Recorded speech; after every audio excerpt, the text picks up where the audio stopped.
All right, if you have your Bibles with you this morning, look into the book of Nehemiah, chapter number 4. You used to say that you hear pages turning everywhere. But now it's just a few pages because we've got smartphones and got this thing back here and things have changed, ain't it? But it's still the Word of God, no matter if it's on your phone or on the wall or in your Bible, as long as you got the Word of God. All right, Nehemiah, chapter number 4. Verse number 1. But it came to pass that when Sanballat heard that we built the wall, he was wroth, and took great indignation and mocked the Jews. And it goes on to say some other. Let's drop down to verse number 6.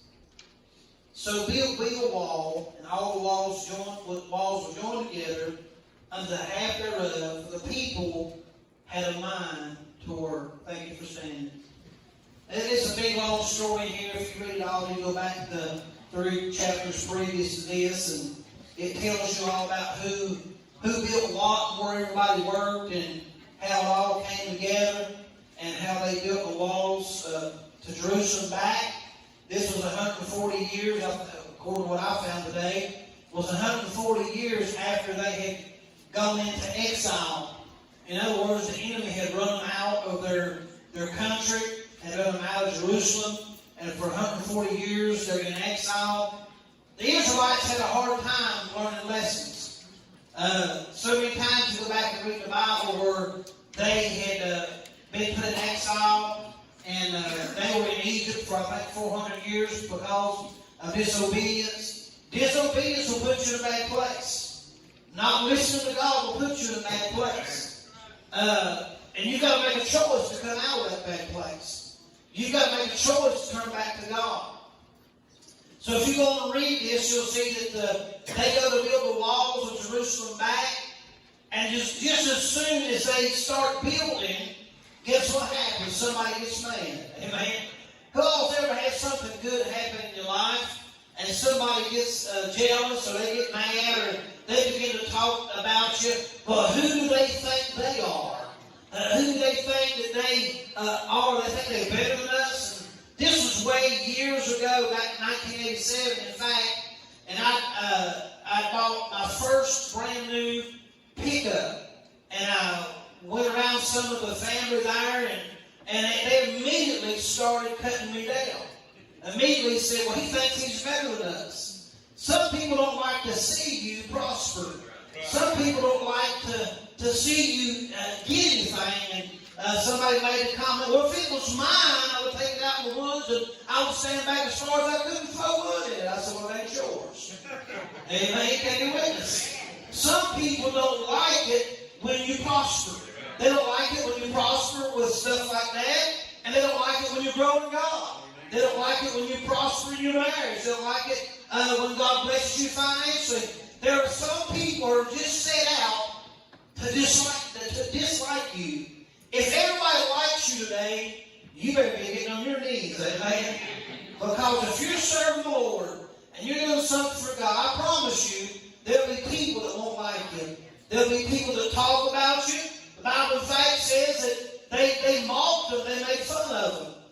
If you go and read the whole story, you'll see that they talked about the Israelites and said, look at these feeble Israelites. So you got to think about this. They're looking back at the past 140 years, and the Israelites were not very successful because they disobeyed God. They were slaves and they were in exile, and a lot of things happened. So when they begin to want to come back and do the thing God told them to do, a lot of people look at them and say, well, they'll never make it. Look at these old weak-minded Israelites. But you know what? Verse number 6 says, they had a mind to work. Amen? When you got a mind to do something, the Bible teaches that if men set their mind to do something, and if they do it in agreement, that nothing can stop them. Go back and read the story about the Tower of Babel, however you say it. God, for some reason, stopped that. They had declared that they would build a tower that would reach to heaven. And I don't know if they could have. I don't know how things was back then, but for some reason, God stopped them. Can you witness? Because so many people had a mind to do something, God had to intervene and stop it. Now, when you get a church who's determined to do something, something's going to happen. Things are going to come together, and God's going to bless. I think about last week during apple butter. Thank God for the ones that showed up. Amen. And help stir, and help carry jars, and help do all that things. And thank God for the ones that was there for moral support. Amen. And we had an awesome time, and we put our hands to doing something, and we got it done. Amen. It takes teamwork to get things done. 28 years in this church, I see the things that God has done and how that God has moved. But God always uses people to get it done. Amen. If you go back and read in the book before this, in the book of Ezra, you'll see that they went and they rebuilt the temple because it was destroyed. They went back, and Ezra went back, and he felt led of God to rebuild the temple. And the people who were actually had authority to stop them from doing anything allowed them to go back and build the house of God. Amen. Who all knows that God is in it? The Bible says the gates of hell shall not prevail against it. Go back and look at the book of Ezra, and you'll see where they went and rebuilt the temple. Now they're living in exile right now. They're living out of they've been out of God's will all these years, and their enemies got them right where they want them. But somewhere down the road, somebody was praying, and somebody was seeking the face of God.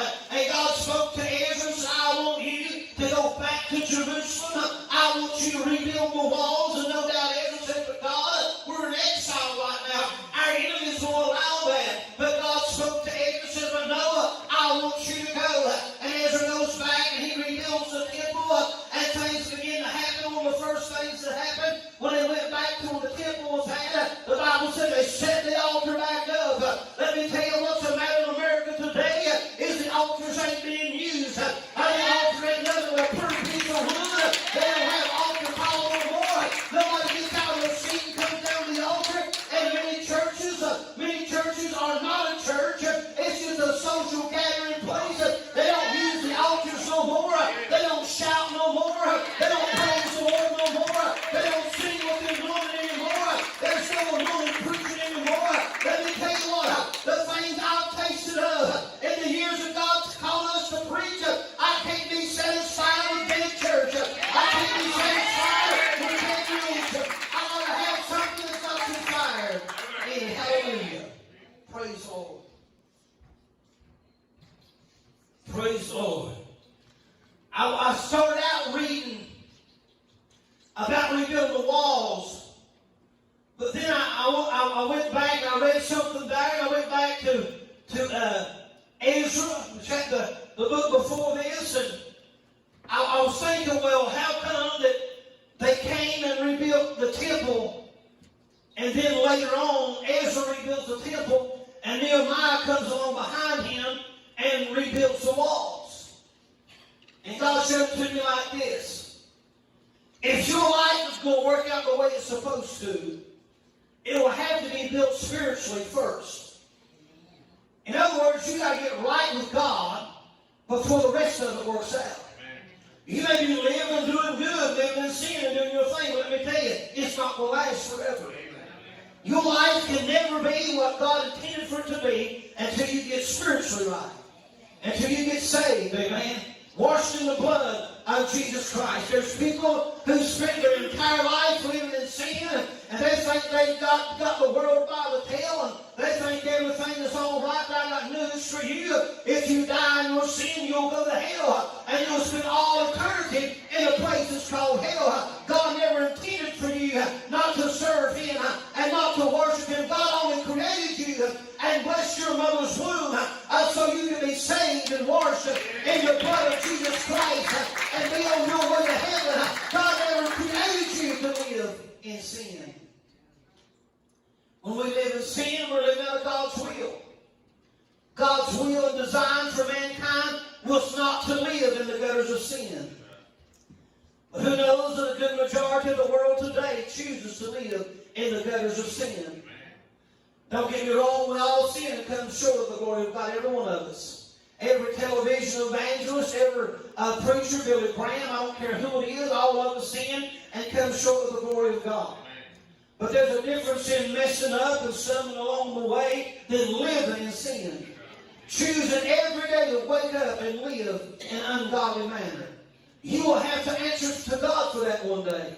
You will stand before a just and righteous God, and you'll give an account for your sin. You'll give an account of how you live. Who knows, we're living in a wishy-washy generation where preachers won't preach no more. They won't preach that it's wrong to be an alcoholic. They won't preach that it's wrong to live a homosexual lifestyle. They won't preach that it's wrong to shack up and live together. They won't preach those things no more. They're afraid they might lose a member. They're afraid that somebody might not come back. Let me tell you, if God called it sin, it's still sin today. God has not changed His mind.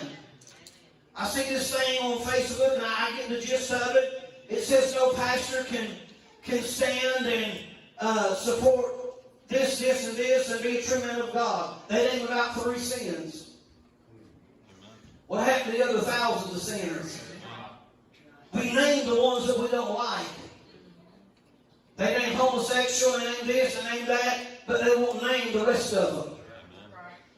I don't care what your sin is, it's sin in the eyes of God. We can't just pick out 7 or 8 and base what we stand on just standing against those. You got to stand against every one of them.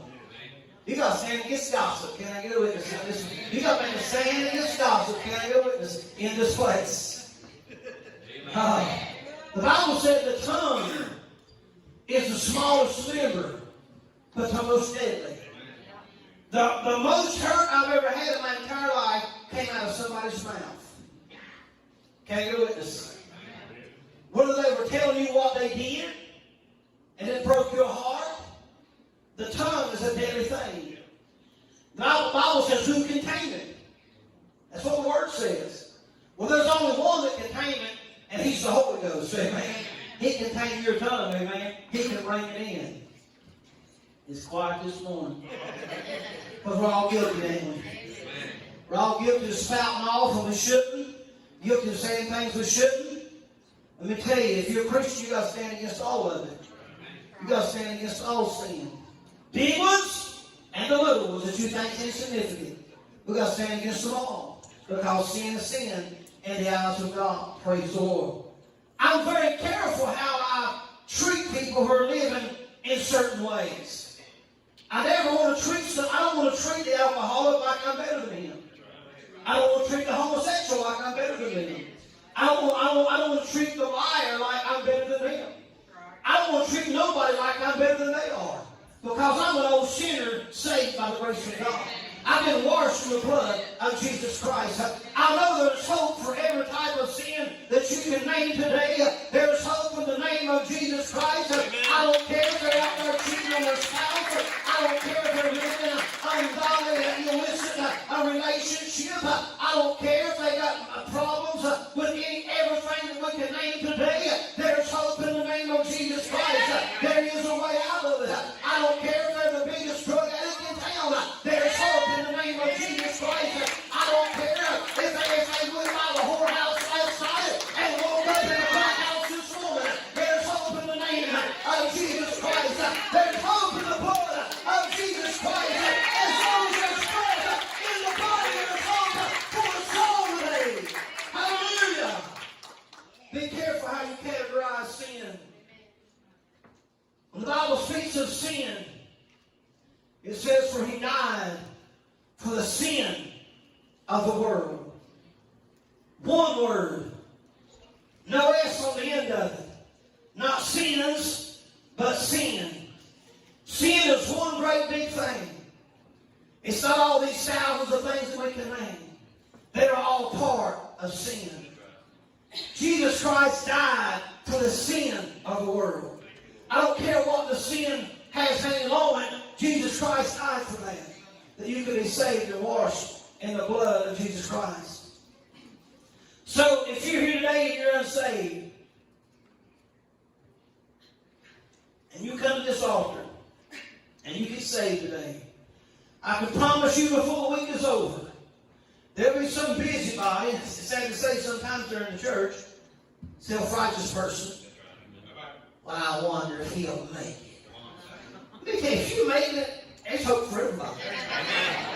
If I made it, there's hope for everybody. somebody. I know where I was. I know what I was. If they talk to that weakness, they'll talk to everybody. Hallelujah. You should never say that when somebody comes to the altar. You're going to say, God help them. God strengthen them. Give them what they need, God. I don't care if they give the altar 10 times and backslid. When they come again, you're going to say, God help them. God strengthen them. God give them power to serve you. That's our responsibility as a Christian.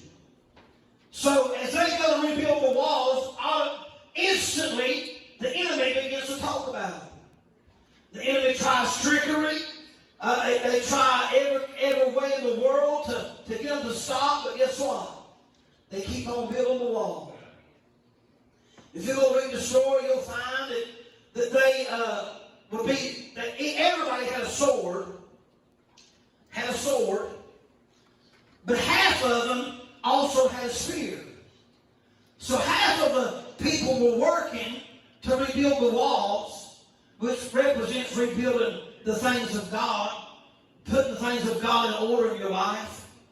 So half of them worked and built the walls, and half of them stood guard. You ought to be standing guard for your Christian friend. When they come running to you, Linda, and begin to run somebody down, you stand guard.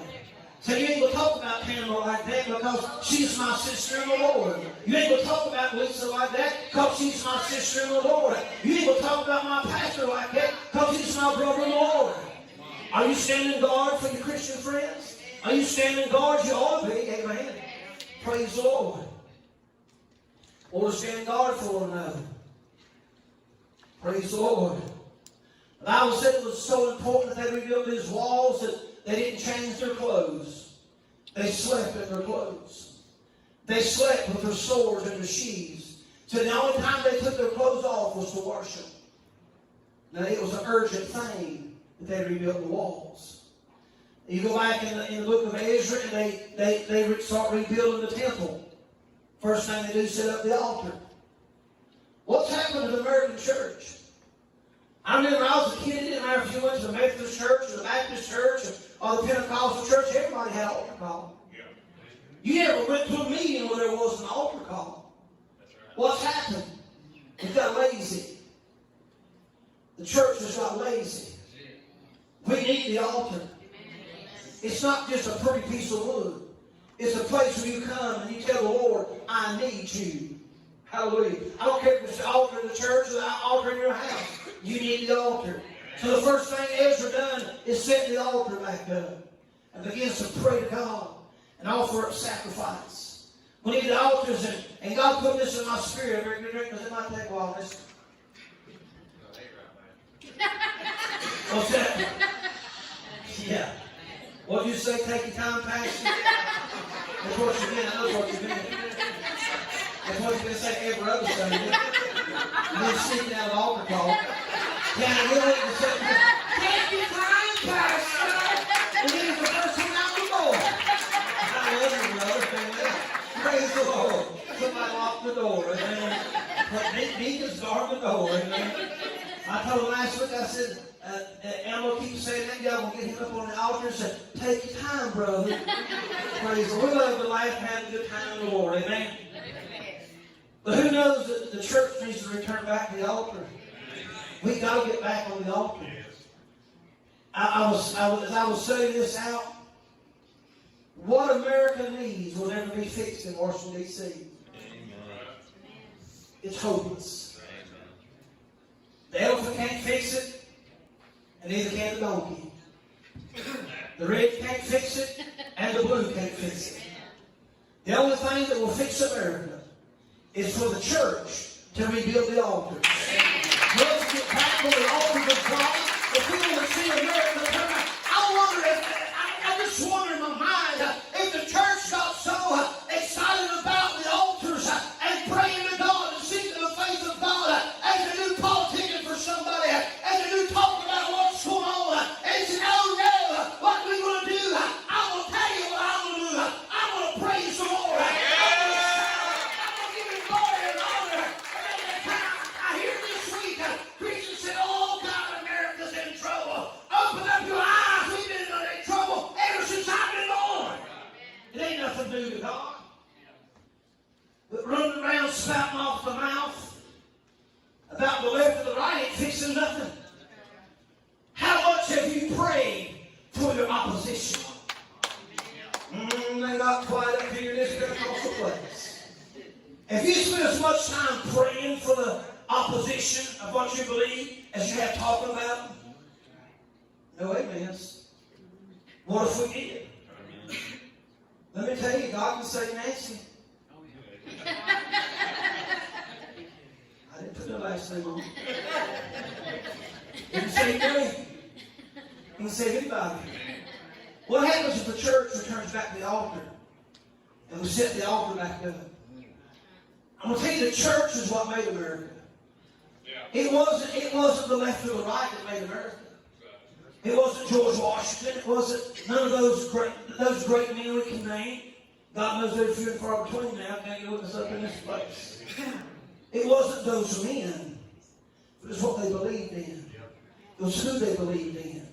It was the altars of an old church set up out in the middle of the woods somewhere, praying, God guide us. It was those people who came into Jamestown and had the first settlement who believed God, who searched out God for things. When the church starts searching out God again, and quit just running to this and that, and start seeking the face of God, we're going to see America begin to be healed again. We're going to see souls start to be saved. We're going to see Democrats and Republicans saved. We're going to see some things turn around when we get back on the altars of God. Amen? But in the book of Ezra, the altars had to be rebuilt first. Worship had to come first. What's going to happen in the church when worship is first? What's going to happen in the church when we desire worship more than we do anything else?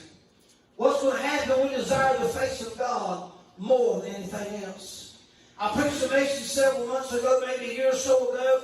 It is that we're always wanting the hand of God. And thank God for His hand. But I desire His face also. Can I get witness in His place? The hand of God represents all the blessings that He gives us, all the way He brings things together. But the face of God represents His presence. I want the presence of God in my life. I don't just want God to give me everything that I need. And I want God walking with me and talking with me and dwelling with me. If I know the family said He's there, if I wake up in the morning and He's there, He's the first one I speak to in the mornings and the last one that I want to speak to at night. That's what we need to get back to.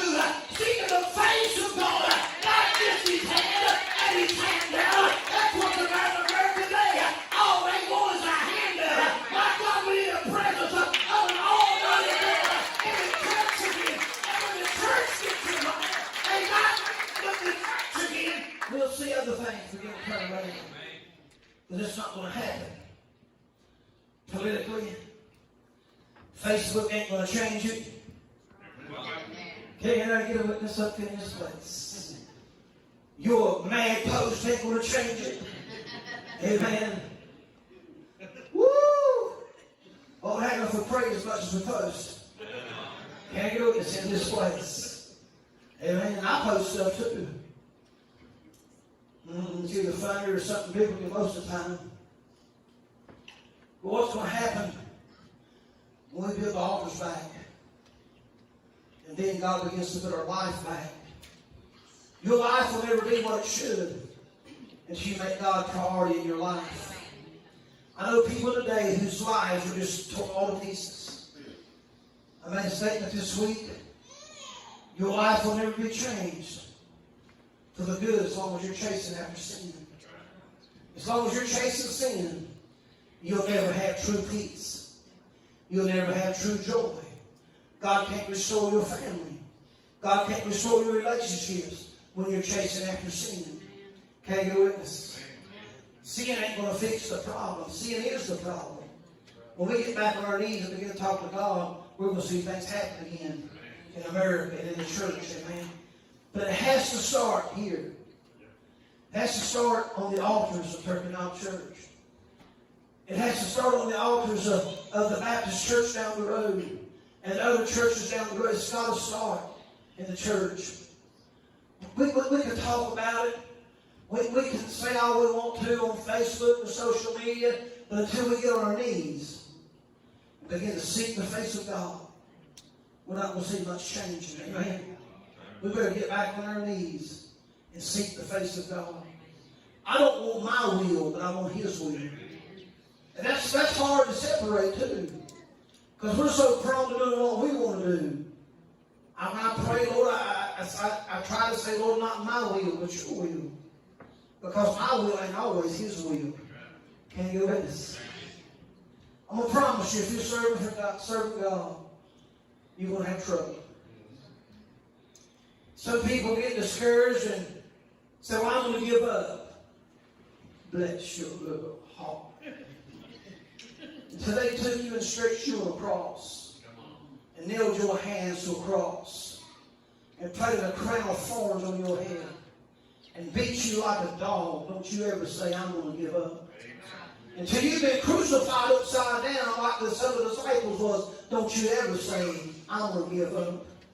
I put up something there yesterday, and it caught my eye, and it caught my attention. It said, wherever the enemy's fighting the hardest is what God's trying to use. Amen? Who knows that?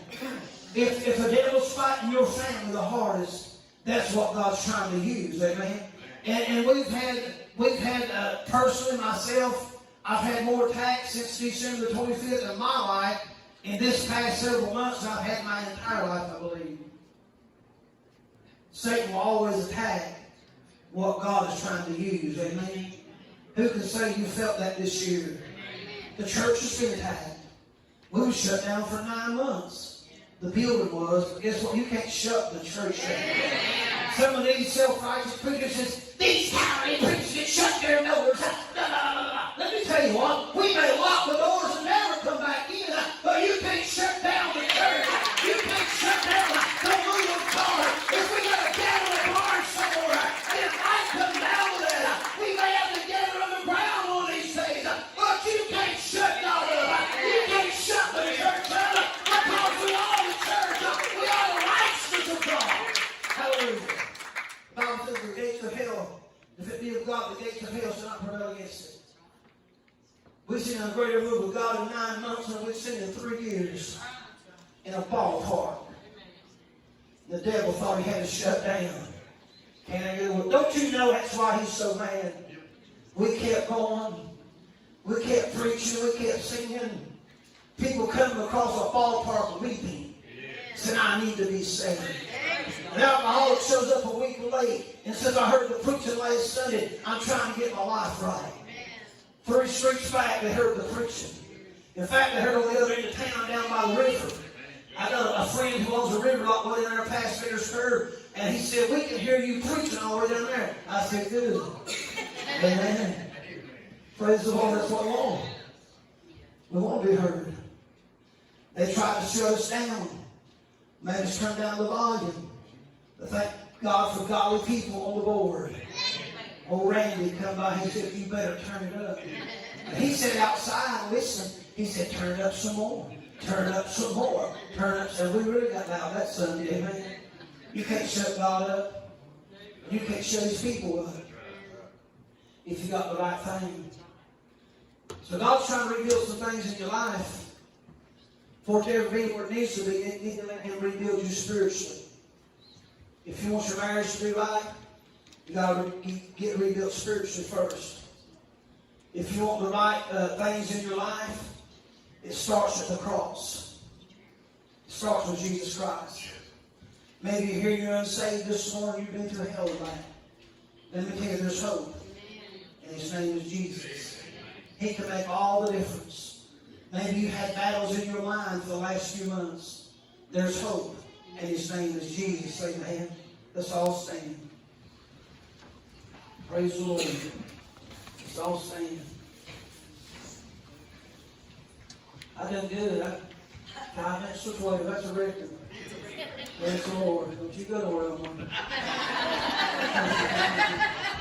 Praise the Lord. If you're here and you're unsaved, you're number 1 this morning. I want you to come and receive Jesus Christ as your Savior. Church, I need you to pray right now. for the lost to be saved.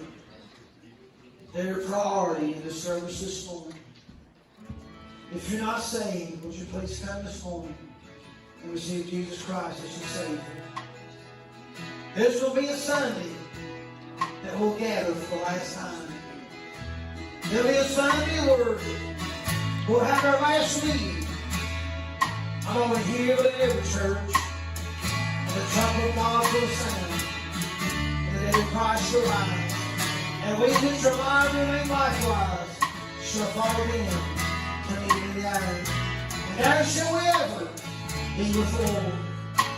You may have prepared for today, and you might have got through your week. But are you prepared for eternity? Are you prepared for when you die? For your soul will spend eternity. When die is not the big thing. It's being ready for what's coming after death. Are you ready for death? If death should knock on your door today, are you ready? There will be millions who die today around the world. I hope that some of you are none of my family or myself. But if you do, and if I do, are you ready to go to heaven?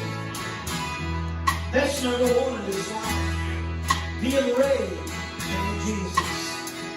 And one step out this morning, I can know that I'm saved. Would you come this morning? Would you come? I was reading about those walls, and it literally took thousands of people to rebuild those walls.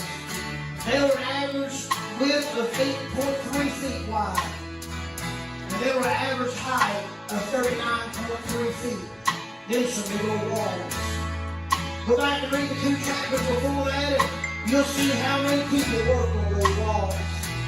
Church, if we put our hearts in it, and we get everything the way it should be with God, there's nothing can stop us. Nothing can stop you in your spiritual walk if we put God first. Amen. So let's rebuild the altars first. Maybe you're struggling in your home, whatever, maybe financial, maybe sickness, maybe you have trouble in your mind. Hey, I've been there. Maybe you're struggling with things in your mind. Would you come and pray this morning? You're saved on your way to heaven, but the devil will fight you. Would you come this morning and say, God, I need help this morning? Come and ask me. Ask me to move.